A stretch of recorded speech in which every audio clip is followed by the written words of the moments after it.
하나님께서 기뻐하시는 금식. 이사야 58장 1절에서 12절 말씀입니다. 크게 외치라. 목소리를 아끼지 말라. 내 목소리를 나팔같이 높여 내 백성에게 그들의 허물을, 야곱의 집에 그들의 죄를 알리라. 그들이 날마다 나를 찾아 나의 길 알기를 즐거워하니 마치 공의를 행하여 그의 하나님의 규례를 저버리지 아니하는 나라 같아서 의로운 판단을 내게 구하며 하나님과 가까이 하기를 즐거워하는도다. 우리가 금식하되 어찌하여 주께서 보지 아니하시오며 우리가 마음을 괴롭게 하되 어찌하여 주께서 알아주지 아니하시나이까. 보라, 너희가 금식하는 날에 오락을 구하며 온갖 일을 시키는도다. 보라, 너희가 금식하면서 논쟁하며 다투며 악한 주먹으로 치는도다. 너희가 오늘 금식하는 것은 너희의 목소리를 상달하게 하려는 것이 아니니라. 이것이 어찌 내가 기뻐하는 금식이 되겠으며 이것이 어찌 사람이 자기의 마음을 괴롭게 하는 날이 되겠느냐. 그의 머리를 갈대같이 숙이고 굵은 배와 재를 펴는 것을 어찌 금식이라 하겠으며 여호와께 연락될 날이라 하겠느냐. 내가 기뻐하는 금식은 흉악의 결박을 풀어주며 멍에의 줄을 끌어주며 압제당하는 자를 자유하게 하며 모든 멍에를 꺾는 것이 아니겠느냐. 또 줄인 자에게 내 양식을 나누어 주며 유리하는 빈민을 집에들이며 헐벗은 자를 보면 입히며 또 내 골욕을 피하여 스스로 숨지 아니하는 것이 아니겠느냐. 그리하면 내 빛이 새벽같이 비칠 것이며 내 치유가 급속할 것이며 내 공의가 내 앞에 행하고 여호와의 영광이 내 뒤에 호위하리니 내가 부를 때에는 나 여호와가 응답하겠고 내가 부르짖을 때에는 내가 여기 있다 하리라. 만일 내가 너희 중에서 멍에와 손가락질과 허망한 말을 제하여 버리고 줄인 자에게 내 심정이 동하며 괴로워하는 자의 심정을 만족하게 하면 내 빛이 흑암 중에서 떠올라 내 어둠이 낮과 같이 될 것이며 여호와가 너를 항상 인도하여 메마른 곳에서도 내 영혼을 만족하게 하며 내 뼈를 견고하게 하리니 너는 물된 동산 같겠고 물이 끊어지지 아니하는 샘 같을 것이라. 내게서 날 자들이 오래 황폐된 곳들을 다시 세울 것이며 너는 역대의 파괴된 기초를 쌓으리니 너를 일컬어 무너진 데를 보수하는 자라 할 것이며 길을 수축하여 거할 곳이 되게 하는 자라 하리라. 할렐루야. 우리 하나님께 감사와 영광의 박수를 드리겠습니다. 교회를 한 닷새를 쉬니까 아주 좀 다들 몸이 근질근질 하셨을 텐데 하나님의 은혜가 또 연휴 끝나고 또 회복하는 여러분 모두에게 충만하기를 또 소원합니다. 우리 함께 기도하시고 하나님 말씀 보겠습니다. 사랑하는 아버지, 은혜를 감사합니다. 부족한 죄인이 하나님의 말씀을 받쳐들고 여기에 섰습니다. 오늘도 주님의 은혜로운 말씀이 정확하게 우리 성도들 가슴에 전해지도록 하여 주시고 죄인의 부족함이 그 걸림돌이 되지 않게 하옵소서. 예수님의 이름으로 기도했습니다. 아멘. 어렸을 적에 친구들과 크리스마스 파티 할 때 그때는 이 곧잘 자기가 가지고 온 선물 상자에다 넘버를 매겨가지고 다 섞은 다음에 이거 제비뽑기에서 숫자를 뽑아가지고 선물 교환을 종종 하곤 했었죠. 그때 이제 알맹이가 없는데 연탄 같은 거 쪼개가지고 집어넣은 다음에 잔뜩 그냥 포장을 해가지고 아주 화려한 포장지에다 집어넣어가지고 하는 고약한 친구들이 있었어요. 저도 그 중에 하나였다고 얘기하진 않겠습니다만 그냥 툭 나오면은 그냥 너무 황당한 거예요. 이 상자는 아름다운데 안에 알맹이가 없거나 연탄이 나온다거나 뭐 그런 거죠. 근데 이 믿음의 삶에서도 보면은 겉보기는 굉장히 화려한 상자를 하나님께 바쳤는데 그 안에 연탄이에요. 그 안에 또 아무것도 없어요. 내용물이. 이사야 당시에 많은 이스라엘 백성들의 이 신앙생활이 그랬습니다. 종교적인 행위는 잘하고 있었지만은 예배도 드리고 뭐 잘하고 있었지만은 그들의 그 신앙의 내용물이 없었어요. 비어 있거나 하나님이 기뻐하지 않는 거였습니다. 종교적인 형식이 아주 촘촘하고 대단했지만 하나님을 향한 실제 삶에서의 사랑, 순종이 없었던 거예요. 그래서 하나님께서 이들의 위선적인 종교 생활의 실상을 아주 강하게 꾸짖고 계십니다. 1절 같이 읽겠습니다. 시작. 크게 외치라. 목소리를 아끼지 말라. 내 목소리를 나팔같이 높여 내 백성에게 그들의 허물을, 야곱의 집에 그들의 죄를 알리라. 사실 좋은 얘기도 아니고 백성들의 영적인 위선을 일깨워주는 그 예언을 하기는 쉽지 않았을 거예요, 이사야도. 그렇지만 하나님께서는 예수 안 믿는 사람들의 죄악보다 예수 믿는 사람들의 이 위선적인 신앙을 더 심각하게 보시고 정면으로 다루기를 원하셨습니다. 2절 읽습니다. 시작.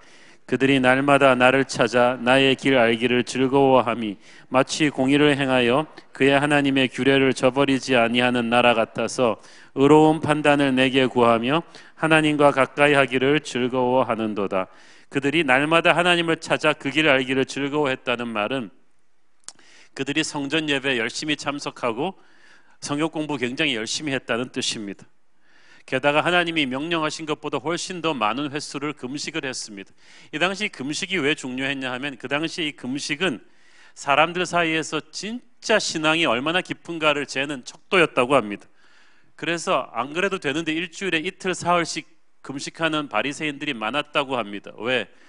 옆에 김 집사가 이틀 하니까 나는 사흘은 해야 이렇게 티가 나잖아요.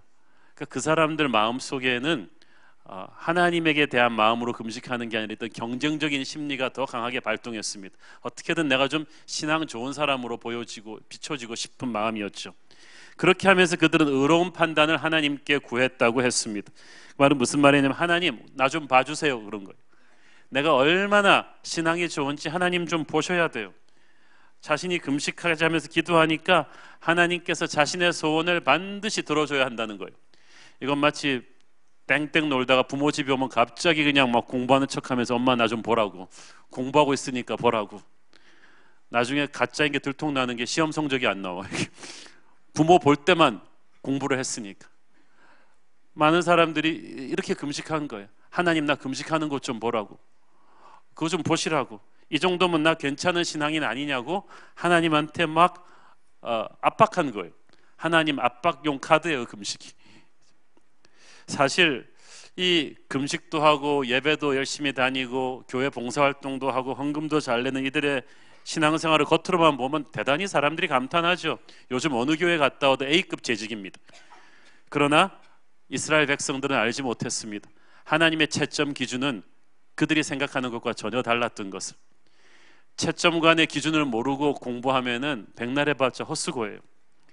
하나님은 속 내용이 없는 그들의 위선적인 종교 생활에 너무나 지치신 나머지 입을 탁 다물어 버리셨어요. 침묵하셨습니다.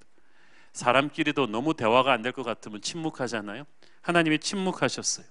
그리고 이 하나님의 침묵이 그들을 괴롭게 했습니다. 그들이 아무리 신앙이 엉터리였지만 그래도 하나님의 백성이었기 때문에 하나님이 자신들을 대하는 게 얼음처럼 싸늘하고 조용하시니까 뭔가 이상한 거예요. 여러분도 그렇습니다. 하나님이 여러분에게 이상할 정도만큼 침묵하시고 냉정하시면 조금 돌아봐야 됩니다. 뭐가 잘못된 거예요. 그러니까 이 사람들이 마음이 괴로웠어요. 그래서 하나님 왜 우리한테 침묵하세요? 왜 우리한테 이렇게 냉정하세요? 그러면서 하나님한테 불만을 토로한 것입니다. 그러자 하나님이 바로 대답해 주셨어요. 3절 읽습니다. 시작. 우리가 금식하되 어찌하여 주께서 보지 아니하시오며 우리가 마음을 괴롭게 하되 어찌하여 주께서 알아주지 아니하시나이까. 보라 너희가 금식하는 날에 오락을 구하며 온갖 일을 시키는도다. 우리가 금식했는데 어째서 주님 안 봐주세요? 어째서 주님 저 칭찬 안 해주세요? 어째서 내 인생을 안 풀어주세요? 왜 이렇게 침묵하세요? 그러니까 하나님이 대답하신 거예요. 너희들이 첫째 금식하는 그날 뭐 했느냐? 금식하는 날에 오락을 구했다. 그러니까 예배 그럴듯하게 드린 다음에 딱 집에 와서 문 딱 닫아 걸고는 우리 지루했던 예배 끝났다. 우리 컴퓨터 게임하자. 막 우리 못 봤던 TV 쫙 보자. 거룩한 척 하느라고 혼났네. 우리 좀 입하고 좀 풀자. 우리 아무 김집사 얘기 좀 하자. 그러면서 막 오락을 구하면 그게 오락이었어요. 그러니까 그들은 금식이라는 것은 영적인 집중력이거든요. 정말 하나님만을 묵상하며 세상 것을 끊고 하나님께 내 인생의 운명을 걸고 나가는 가난하고 겸손한 마음의 기도가 아니라 사람들 눈에 띄기 위해서 하는 종교 행위였던 거예요. 그러니까 금식하면서 진짜 그 자기들 거실에서는 오락을 구했다는 거예요. 둘째, 그들은 온갖 일을 시켰다고 했어요. 자신들이 금식하는 동안에 자신의 종들에게는 더 무겁게 노동을 시킨 거예요. 원래 율법은 대속죄일 기간에는 모든 이들에게 안식을 주는데 그들은 돈을 벌기 위해서 종들에게 온갖 일을 시켰던 것입니다. 요즘으로 말해서 아주 지독한 갑질을 한 거죠. 셋째, 그들은 서로 사랑하지 않고 미워하고 싸웠습니다. 4절 5절 읽습니다. 시작. 보라, 너희가 금식하면서 논쟁하며 다투며 악한 주먹으로 치는도다. 너희가 오늘 금식하는 것은 너희의 목소리를 상달하게 하려는 것이 아니니라. 이것이 어찌 내가 기뻐하는 금식이 되겠으며 이것이 어찌 사람이 자기의 마음을 괴롭게 하는 날이 되겠느냐. 그의 머리를 갈대같이 숙이고 굵은 배와 재를 펴는 것을 어찌 금식이라 하겠으며 여호와께 연락될 날이라 하겠느냐. 하나님이 기뻐하시는 금식의 지침 나눠주기 전에 하나님께서 말씀하시는 거예요. 너희들이 금식하면서 교회당 밖으로 나가면 형제끼리 서로 논쟁하며 다투며 싸우며 악한 주먹으로 쳤대요. 이 교회 사람들이 주먹질까지 하면서 막 싸운 거예요. 원래 금식은 하나님 앞에 내 죄를 회개하고 보혈로 씻어주기를 바라면서 하는 것인데 그러고 돌아서 가지고는 하나님의 백성들끼리 험담하고 서로 지독히도 싸웠어요. 교회 성도들끼리 싸우는 건요, 세상 사람들이 싸우는 것보다 더 무섭습니다. 마음과 뜻과 정성을 다해서 싸우기 때문에 굉장히 무서워요. 하나님께서 이걸 보고 기가 차신 거예요. 금식은 하나님과 화목하고 하나님의 마음을 품자는 것인데 형제간에 이토록 극심하게 싸우는 것은 금식에 무슨 의미가 있느냐고 하십니다. 그러니까 금식을 하지 말라는 게 아니라 전혀 마음은 하나님에게 떠나 있는 행위를 하면서 금식하는 게 문제라는 거예요. 그래서 하나님께서 참된 금식에 대한 하나님의 지침을 주셨습니다. 6절 7절 읽습니다. 시작. 내가 기뻐하는 금식은 흉악의 결박을 풀어주며 멍에의 줄을 끌어주며 압제당하는 자를 자유케 하며 모든 멍에를 꺾는 것이 아니겠느냐. 또 줄인 자에게 내 양식을 나누어 주며 유리하는 빈민을 집에 들이며 헐벗은 자를 보면 입히며 또 내 고륙을 피하여 스스로 숨지 아니하는 것이 아니겠는가. 첫째는 사회적인 공의를 세우는 것입니다. 흉악의 결박을 풀어주고 멍에의 줄을 끌어주고 압제당하는 자를 자유케 하고 모든 멍에를 꺾는다는 것은 부당한 권력에 의해서 억압당하고 소외된 억울한 자들, 가난하고 힘든 자들의 고통을 이해하고 그들이 인간적인 대우를 받을 수 있도록 너희들이 애써야 된다는 거예요. 실제로 그래서 기독교가 들어간 많은 나라들이 이 노예가 해방이 되고 여성들과 가난한 자들의 인권이 회복되는 그런 역사가 있었습니다. 둘째로는 개인적인 삶에서 이웃에게 사랑을 나누어 주라고 하십니다. 7절에 보니까 줄인 자에게 양식을 나누어 주라고 했는데 이거는 네가 먹고 남은 양식이 아니라 지금 네가 먹는 양식을 함께 나눠 먹으라는 뜻이에요. 1990년도 초반에 북한에서 고난의 대행군이라 그래서 굉장한 가뭄이 와서 많이 굶어 죽었습니다. 그런데 그때 북한의 지하교인들은 서로 나눠 먹었기 때문에 많이 굶어 죽지 않았다고 합니다. 유리하는 빈민을 집에 들이라고 했습니다. 당시 전쟁과 기근으로 너무 가난해서 집 없이 다니는 불쌍한 사람들이 많았는데 이들을 너의 집으로 들여서 그렇게 살라는 거예요. 헐벗은 자를 입히라고 했습니다. 가난한 자들을 보면 못 본 척하지 말고 너의 입는 옷이라도 나눠서 입히라는 겁니다. 네 고륙을 피하여 스스로 숨지 말라고 했습니다. 이 말은 무슨 말이냐면은 내 형제 자매 아는 이웃이 잘 살 때는 막 뛰어가서 아는 척을 하던 사람들이 이 사람이 파산하고 돈이 없고 그렇게 다니면은 멀리서 보고 다 숨는 거예요. 나한테 부담 줄까 봐. 하나님께서 그러지 말라는 것입니다. 셋째로 마음으로부터 약자들을 사랑하라고 하십니다. 10절 읽겠습니다. 시작. 줄인 자에게 네 심정이 동하며 괴로워하는 자의 심정을 만족하게 하면 내 빛이 흑암 중에서 떠올라 내 어둠이 낮과 같이 될 것이며. 줄인 자에게 심정을 동하라는 것은 가난하고 곤고한 형제를 보면 마음 깊은 곳으로부터 우러나오는 사랑으로 그들을 품으라는 것입니다. 괴로워하는 자의 심정을 만족하게 하면, 어떤 사람이 공경에 빠져서 너무나 힘들어하면 그와 어려움을 함께 헤쳐나가고 함께 기도해 줌으로써 그가 외롭지 않게 하라는 것입니다. 그러니까 이 남을 돕는다는 게 단순한 돈 몇 푼 주는 게 아님을 알 수가 있죠. 내 시간과 마음과 정성을 그와 함께 나누고 그가 외롭지 않게 같이 기도로 헤쳐나가는 걸 말하는 것입니다.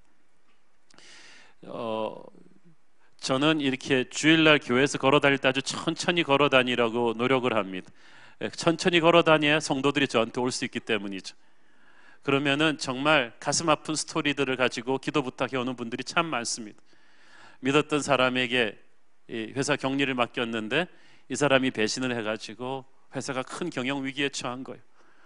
한 주 한 주 돌아오는 어음만 막는 것이 살얼음판을 겪는 것 같은 너무나 힘든 상황에서 그 집사님을 매주 기도할 때 한 주 한 주 예배의 은혜로 살아갑니다. 그분한테는 그 시간이 굉장히 중요한 시간이에요. 어린 나이에 힘든 병이 들었는데 병원에서 원인을 알 수가 없어요. 그 자매를 또 매주 만나서 기도할 때 보면 참 마음이 애려옵니다. 제가 당장 해줄 수 있는 것은 없지만 나의 마음이 그와 함께 있다는 것을 하나님은 그에게 알려주기를 원하셨어요.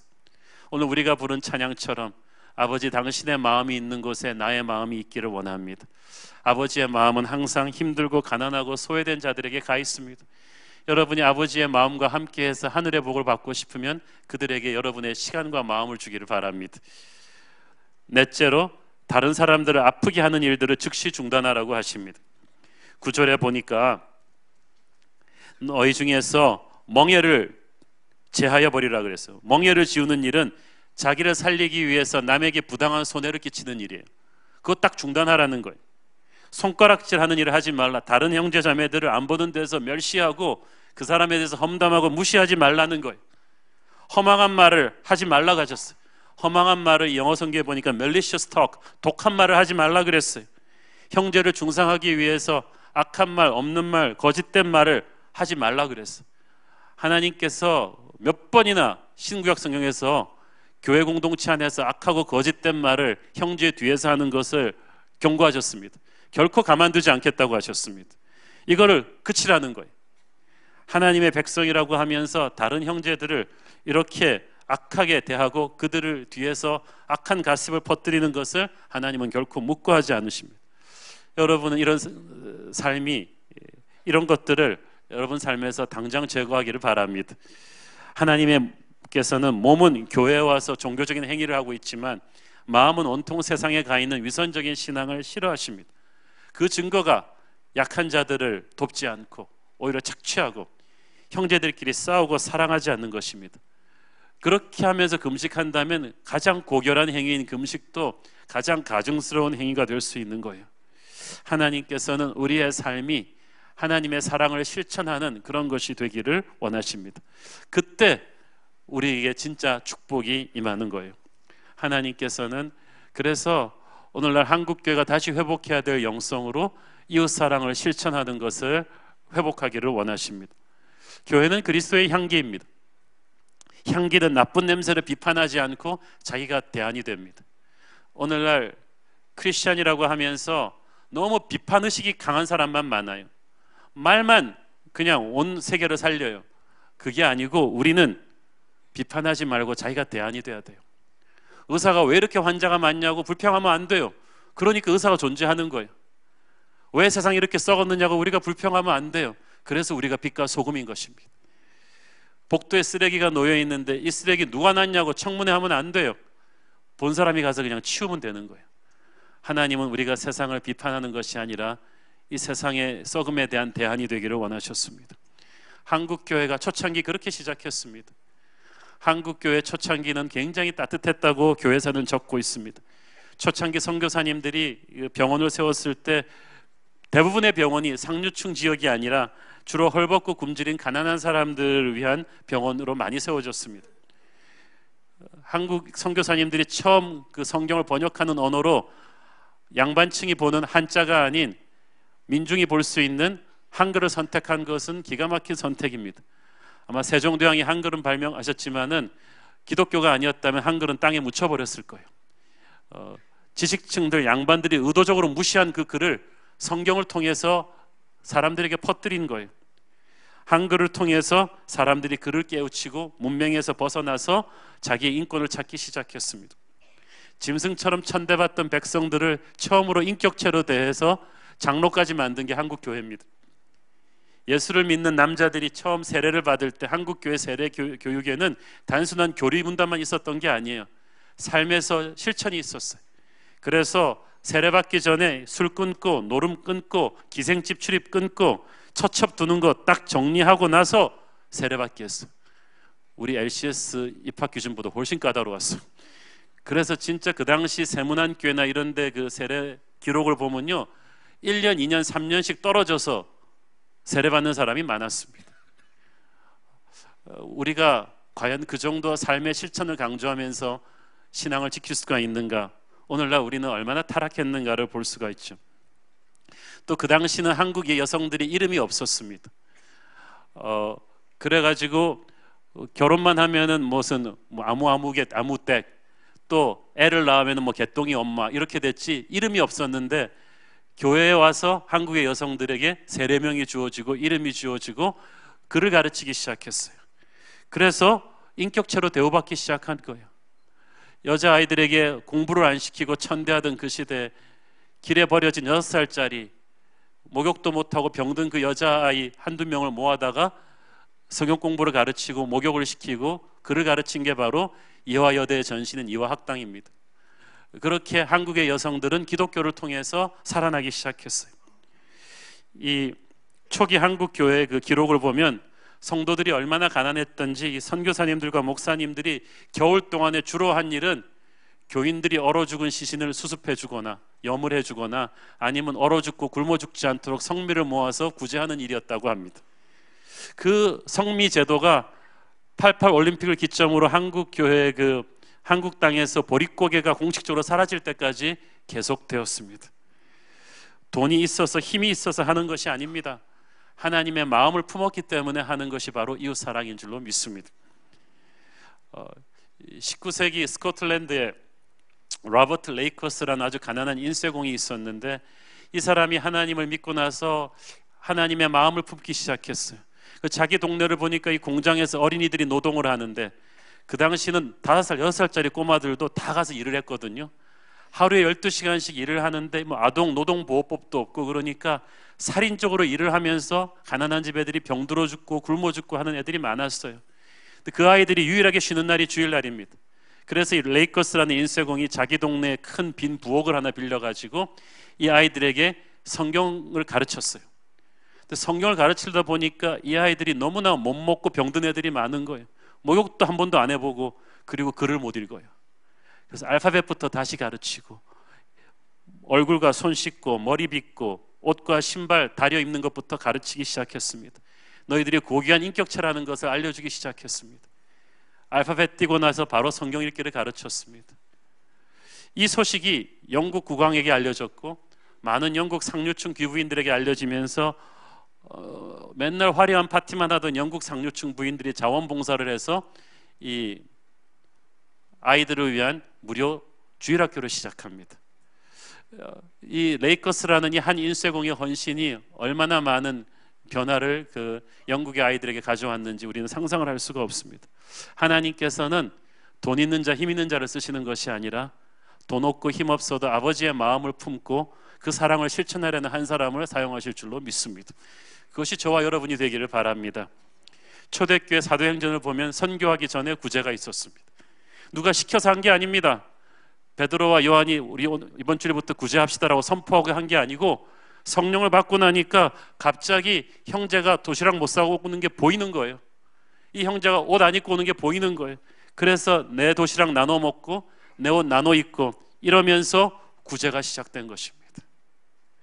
성령이 제대로 그 교회에 임했다면 그런 일이 일어나는 줄로 믿습니다. 거창하고 크게 시작하는 거 아닙니다. 바로 자기에게 주어진 환경 속에서 자기 눈에 보이는 사람들에게 자기가 할 수 있는 것부터 조그맣게 시작하면 됩니다. 남이 하니까 나도 해야 된다는 죄책감, 김 집사가 하는데 나도 안 하면 목사님이 나를 뭘로 볼까, 이런 눈치 보고 하는 것이 아닙니다. 우리에게 준 은사대로, 우리에게 주신 방법대로 내게 가장 감동이 느껴지는 내 앞에 놓아주는 바로 그 사람에게 시작하면 되는 것입니다. 중요한 것은 아버지의 마음을 주실 때 거기 즉시로 무시하지 말고 반응하는 것입니다. 10절을 보십시오. 줄인 자에게 네 심정을 동하며, 힘든 사람을 보면 네 마음이 아버지의 마음으로 사랑으로 넘쳐나며 괴로워하는 자의 마음을 만족하게 그들을 위로하는 그런 마음을 품으면 그때부터 시작이라는 거예요. 그리고 그렇게 시작하는 사람들에게 하나님은 큰 은혜를 주십니다. 성경에 보면 여러 가지 복받는 비결이 나오는데 하나님께서 이 구제에 대해서 엄청나게 말씀을 많이 하셨습니다. 특별히 네 종류의 사람들을 하나님께서 항상 우리 마음에 품으라고 하십니다. 신명기 14장 29절 시작. 너희 중에 분깃이나 기업이 없는 레위인과 내 성중에 거류하는 객과 및 고아와 과부들이 와서 먹고 배부르게 하라. 그리하면 내 하나님 여호와께서 내 손으로 하는 범사에 내게 복을 주시리라.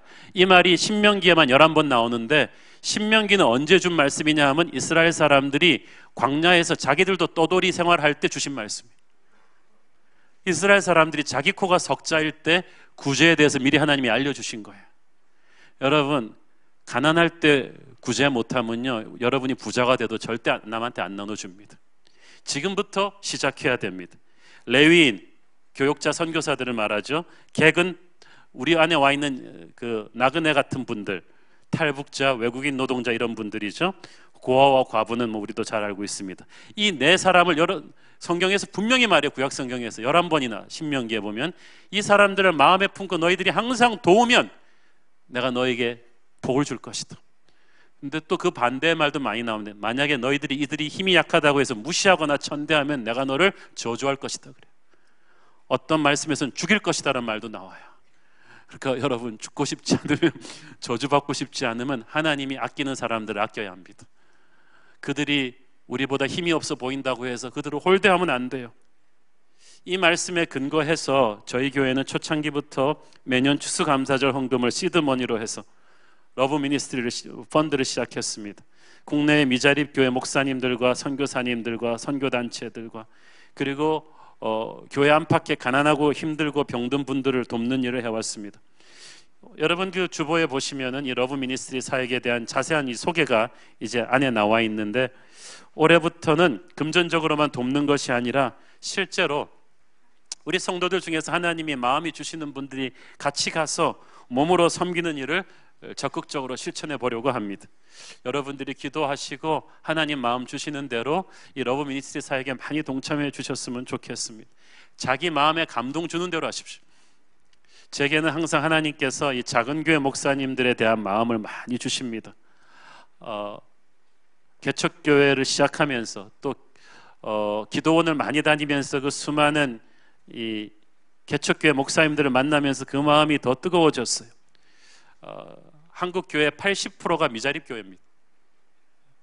이 힘든 교회들을 목회하는 목사님들을 우리가 참 이때까지 재정적으로 많이 지원했지만 또 제가 중요하게 깨달은 사실 하나가 기도원에서 이분들을 만나서 참 대화를 해보면서 느낀 게 재정적인 어려움만이 문제가 아니라 이분들이 너무나 외롭고 그래서 격려가 필요하고 그리고 또 한 가지가 이 설교하는 것과 목회하는 법과 주일학교나 교회 양육 시스템 구축하는 것에 대해서 너무 모르셔서 조금 도움을 누가 가르쳐드리면은 자립할 수 있을 것 같아요.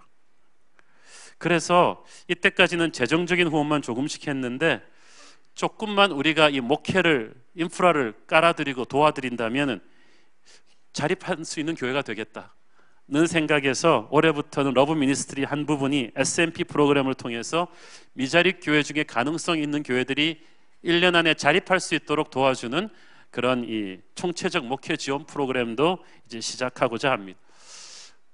또 러브 미니스트리를 하면서 제 가슴에 깊이 감동을 주었던 프로그램 중에 하나가 이 다비다 사역입니다. 남편을 잃고 홀로 아이들을 키우는 이 싱글 맘들을 위해 이 사역인데 우리나라 같은 사회에서 이렇게 남편이 일찍 돌아가시고 나서 부인이 육체 노동을 하면서 아이들을 키울 때 정말 힘듭니다. 그런데도 이분들이 신앙을 가지고 이 어려운 생활을 하려고 밝게 살려는 노력이 참 너무 깊은 감동을 또 저한테 줬어요. 이분들을 우리가 참 도와야겠다는 생각을 많이 합니다. 여러분, 이 남을 돕는 거 쉬운 일이 아닙니다. 오해도 많이 받아요. 비판도 많이 받아요. 그렇지만 오해나 비판이 무서워서 안 하면 그게 마귀가 원하는 겁니다. 마귀가요, 우리가 선교하려 그러면 공격하고요, 남을 도우려 그러면 공격해요. 그렇지만 그럴수록 우리는 해야 된다고 저는 믿습니다. 이 사랑이라는 거는 전염성이 있는 거거든요. 몇 년 전에 우리 러브 미니스트리 지원을 받은 한 지방의 한 교회가 그 다음에 자기 지역에서 똑같은 걸 하는 거예요.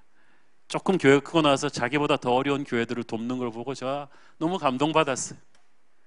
미주 캐나다 지역의 어떤 교회는 그 지역의 러브 미니스트리 수혜 대상으로 지정이 됐는데 자기보다 더 힘든 교회가 있다고 양보한 거예요. 제가 볼 때는 그 교회가 50명 정도 모이는데 양보한 교회는 한 30명 모여요. 거기서 거기까지 다 힘든데 이분이 양보하시는 거예요. 저는 그때 너무 큰 감동을 받았어요.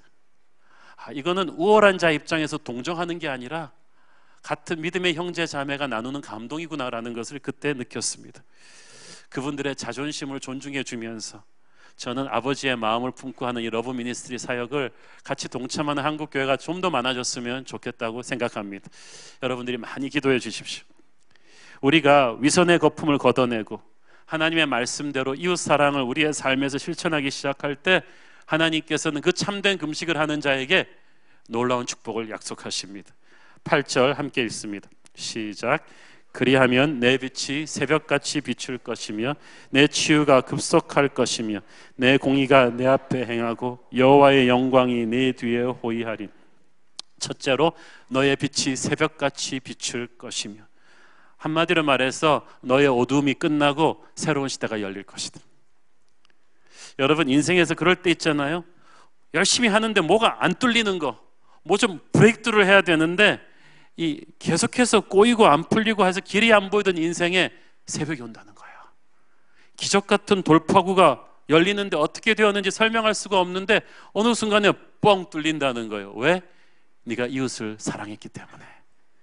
하나님을 사랑하는 마음으로 너에게 가난하고 헐벗은 이웃을 사랑하기 시작했을 때 내 인생에 뭔가가 뚫리는 거예요. 여러분 인생에 새벽이 오기를 축원합니다. 네 빛이 10절 후반부에도 보니까 흑암 중에서 떠올라 너의 어둠이 낮과 같이 될 것이다. 가령 자식 문제가 캄캄한 어둠이었는데 갑자기 하나님의 빛이 낮과 같이 돼서 해결이 되는 거예요. 남을 도왔는데 그 와중에서 하나님이 내 문제를 해결해 주세요. 제가 이렇게 목회하느라고 우리 애들한테 좀 시간 쏟을 게 없어가지고 우리 큰애 대학 갈 때 너무 미안해가지고 우리 애 기도를 했더니 하나님께서 딱 주시는 말씀이 그거였어요. 네가 나의 자녀들을 돌보니 내가 너의 자녀는 돌봐줄 것이다. 걱정하지 말라는 거야. 제가 그때 딱 안심했어요. 여러분이 가난하고 헐벗은 이웃을 사랑하면 여러분의 어둠은 하나님이 정리해 주실 줄로 믿습니다.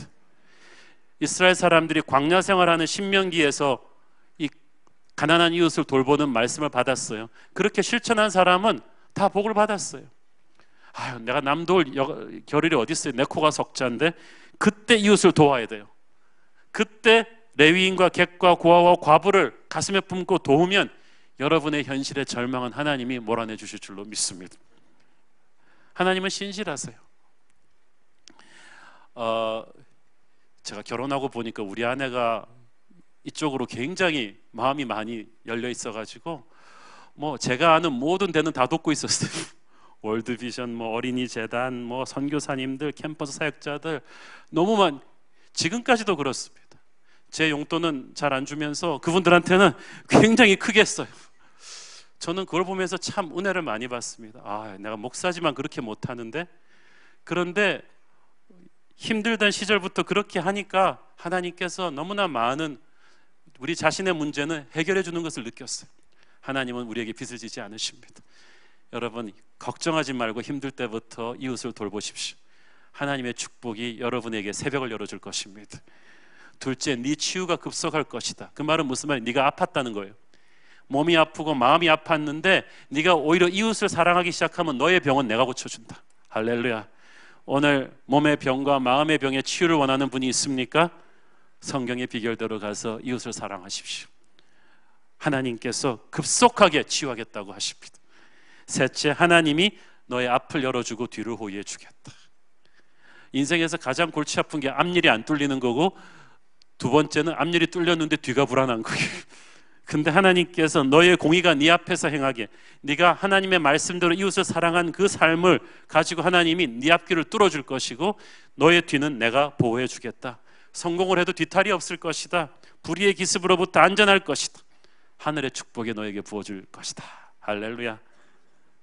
이 인도하심과 호위하심의 축복이 11절에서도 다시 한번 강조가 되죠. 11절 읽겠습니다.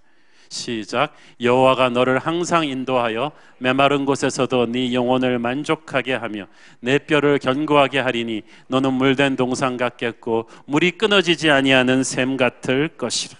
여호와가 너를 항상 인도해서, 여러분 인생이 너무나 힘든 초이스들이 앞에 놓일 때, 뭘 결정해야 될지 모를 때, 다 지뢰밭 같아 보일 때 하나님이 우리를 인도해 주신다는 것입니다.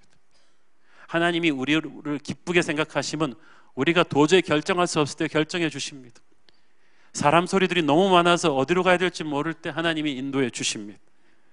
하나님의 인도하심을 받는 인생은 어려움 가운데서도 풍성한 번영을 누리게 될 것입니다. 메마른 곳에서 너는 물된 동산 같을 것이라. 무슨 말이냐면 네 환경은 다 불경기라도 너만은 아니다는 거예요. 의사는 가망 없다고 하는데 너는 살 수 있다는 거예요. 다 안 되는 사업이라고 하는데 너만은 다르다는 거예요. 여러분만은 다릅니다. 왜냐하면 누가 물을 대주니까. 어디서부터 오는 물입니까? 하늘로부터 오는 물입니다. 결코 설명할 수 없는 큰 백입니다. 하나님의 손이 다 끝났다 싶은 여러분의 인생 가운데 물된 동산처럼 오십니다. 다시 뚫리게 하고 살아나게 하십니다. 누구에게? 이웃을 사랑하는 사람에게. 가난한 이웃을, 레위인과 객과 고아와 과부를 가슴에 품고 마음으로 품고 시간과 정성과 재물을 다해 그들을 돕는 자에게 하나님은 신실하게 이 약속을 지키겠다고 하십니다. 넷째, 하나님께서 너의 기도에 응답하실 거라고 하십니다. 9절 읽습니다. 시작. 네가 부를 때에는 나 여호와가 응답하겠고 네가 부르짖을 때에는 내가 여기 있다 하리라. 아멘. 이스라엘 사람들의 불만은 자신들이 금식했는데 하나님의 응답이 없는 거예요. 그런데 하나님이 기뻐하는 참된 금식을 한다면, 진짜 가난하고 헐벗은 이웃을 가슴에 품고 사랑한다면 하나님께서 내가 여기 있다고 하신다는 거예요. 여러분, 여기서 기도 응답에 대한 중요한 진리가 나오죠. 기도는 유창하게 해야 응답되는 게 아니라 말씀대로 살아야 응답이 됩니다. 하나님을 순종하는 사람, 하나님의 말씀대로 이웃을 사랑하고 있는 사람이 기도하면 어찌 하나님이 하늘문을 열지 않으시겠습니까? 기도할 때 하늘문이 열릴 때 우리가 딱 느낍니다. 하늘문이 닫혀 있으면요, 기도할 때 답답해요. 그런데 하늘문이 열려 있으면 담대함이 와요. 나 여호와가 응답하는 소리가 들려요. 하나님의 임재가 느껴집니다. 폭포수 같은 응답이 옵니다. 영적인 혈이 뚫리는 걸 느끼고 하나님의 임재를 느끼면 가슴이 폭발하는 것 같아요. 어둠 속에서도 빛이 보이죠. 아픈데 춤을 출 것 같아요. 고통 속에서도 소망이 옵니다. 하나님과 접속했기 때문에 오는 감동이에요. 그 감동이 누구에게 오느냐? 이웃을 사랑하고 실천하는 자에게 온다. 다섯째, 자손에 대해 이루어지는 회복의 축복이 옵니다. 12절 읽습니다. 시작. 내게서 날 자들이 오래 황폐된 곳들을 다시 세울 것이며 너는 역대 파괴된 기초를 쌓으리니 너를 일컬어 무너진 데를 보수하는 자라 할 것이며 길을 수축하여 거할 곳이 되게 하는 자라 하리라. 여러분의 자손들을 위해서 우리가 많이 기도하죠. 제가 이 비결을 가르쳐 드린다면, 여러분의 자녀가 자기가 땀 흘리지 않은 축복을 받게 하는 비결은 여러분에 대해 가난하고 힘든 이웃을 향해서 사랑을 실천하는 거예요. 그것은 하나님에게 빚을 지시는 거예요. 형제를 사랑하고 가난하고 병든 이웃을 도우면 하나님의 축복이 여러분의 자녀의 대로 쫙 흘러갑니다. 이것이 시편에 보면은 내가 의인의 자녀들이 걸식하는 것을 보지 못하였다는 말과 똑같아요. 사랑하는 여러분, 지금은 가난하고 힘들어도 한국 교회가 이 보릿고개를 지나던 시절에 얼마나 많은 사랑을 베풀어 주었는지 그걸 우리가 지금 누리고 있잖아요. 여러분의 자녀의 대를 위해서도 마찬가지입니다. 하나님의 사람들은 마치 거대한 고압선과도 같아요. 보이지 않지만 우리 한 사람 한 사람 속에는 엄청난 파워 전류가 흐르고 있습니다. 하나님은 우리 속에 있는 그 파워 전류를 흘려보내서 세상을 변화시키기를 원하십니다. 그리고 그때 아버지의 마음이 참 기뻐하세요. 제가 설교를 열심히 잘해서 예배에 은혜가 있을 때도 아버지의 마음이 기쁘게 느껴지는데, 진짜 아버지의 마음이 엄청나게 기쁘다고 느껴지는 때는 항상 이웃사랑을 실천하는 때였어요. 제가 지지난주에 주중에 너무 지치고 피곤하고 힘들었을 때인데, 주일날 우리 교회를 방문했던 한 목사님이 생각이 난 거예요. 굉장히 힘든 목사님이셨는데, 그래갖고 그분한테 이메일을 탁 보냈어요. 잘 계시냐고. 이메일 답이 툭 왔어요. 그래서 내가 만나서 밥 먹자 그랬어.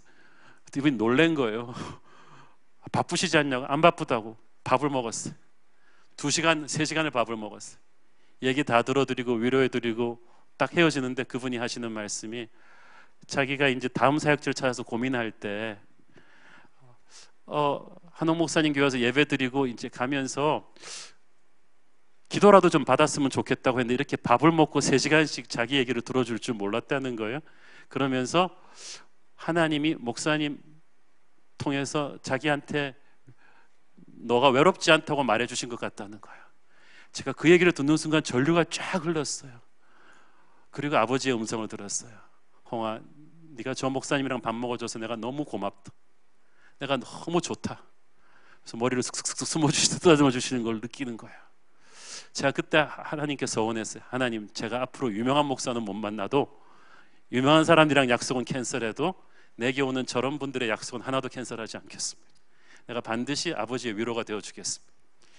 뭐 큰일도 아니에요. 여러분도 그럴 거예요. 남을 구제하고 돕고 사랑하는 게 뭐가 큰 거 하는 거 아닙니다. 여러분을 스치는 바로 그 사람에게 여러분의 시간과 사랑과 재물을 그때 할 수 있는 것만큼 쏟아주면 되는 거예요. 그러면 아버지께서 여러분을 책임지십니다. 사랑하는 여러분, 한국교회 역사에서 하나님은 그 우리 동료에 나오는 그 얼어붙은 달을 비추는 등대지기처럼 교회를 사용하셨습니다. 근데 오늘날 우리 교회들이, 크리스찬들이 너무 이기주의적이 되어버렸어요. 자기 교회 부흥하고 자기 인생 잘 되게 해달라는 기도밖에 안 해요. 그런데 오히려 역설적으로 우리가 정말 살기를 원한다면 하나님의 마음의 품은 레위인과 객과 고아와 과부를 살펴야 합니다. 이 땅의 미자리 교회들을 살펴야 합니다. 그러면 우리의 문제는 하나님이 책임져 주실 줄로 믿습니다. 교회는 그렇게 세상을 밝히고 아름답게 하는 그리스도의 향기가 되어야 될 줄로 믿습니다. 저와 여러분 그렇게 되기를 축원합니다. 기도하겠습니다. 사랑하는 아버지, 은혜를 감사합니다. 우리는 넘치는 하나님의 사랑을 받았지만 그 사랑을 나보다 힘들고 어려운 이웃에게 흘려보내기는 소홀히 했던 이기주의자들이었던 것을 고백합니다. 주님, 이제 아버지의 마음을 품고 내 옆에 있는 가난하고 힘든 이웃과 함께 하기를 원합니다. 주여, 우리를 사용하여 주옵소서. 예수님의 이름으로 기도했습니다. 아멘.